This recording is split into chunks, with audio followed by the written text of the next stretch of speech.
12 वर्षाच्या मुलाकडून चुकून हवेत गोळीबार. दहिसर वैशाली नगरमधली धक्कादायक घटना. मुलाला बंदूक कचऱ्यामध्ये सापडल्याची माहिती. मुलानं खेळणं समजून ट्रिकल दाबताच हवेमध्ये गोळीबार. बीडच्या अंबाजोगाईमध्ये 2 दुचाकींचा भीषण अपघात. दुचाकींची समोरासमोर धडक होऊन 3 जण ठार, 1 जण गंभीर जखमी. अपघातामुळे परिसरात हळहळ व्यक्त.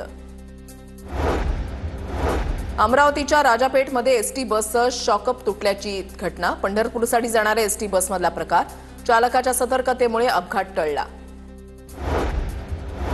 भोर महाड मार्गावरील वरंदघाट रस्त्यावर संरक्षक भिंत कोसळली. कोंढरी गावाच्या हद्दीमधील संरक्षक भिंत कोसळली. 2 महिन्यांपूर्वीच ही भिंत बांधली होती. नागपूर जिल्ह्यामध्ये आतापर्यंत फक्त 57% पाऊस. अनेक तालुक्यामध्ये पेरण्या खोळंबलेल्याच. चांगल्या पावसाची शेतकऱ्यांना प्रतीक्षा. सिंधुदुर्ग जिल्ह्यामधल्या आंबोली घाटामध्ये सध्या धुक्याची चादर. आंबोलीचं सौंदर्य दाट धुका आणि रिमझिम पावसामुळे बहरलं. मुसळधार पावसामुळे चारधाम यात्रा 24 तासांसाठी स्थगित. यात्रेकरूंना हरिद्वार, ऋषिकेश, श्रीनगर, रुद्रप्रयाग, सोनप्रयाग आणि विकासनगरमध्ये थांबण्याचे प्रशासनाचे निर्देश. ऑपरेशन सिंदूरच्या नियोजनामध्ये महत्त्वाची भूमिका बजावलेले पराग जैन यांची रॉच्या प्रमुखपदी नियुक्ती. 1 जुलैला सूत्र स्वीकारणार. त्यांचा कार्यकाळ 2 वर्षांचा असणार.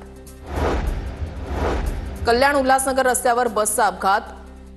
हाईट बॅरिकेडला एसटी बसची जोरदार धडक. 1 बाईकस्वार किरकोळ जखमी.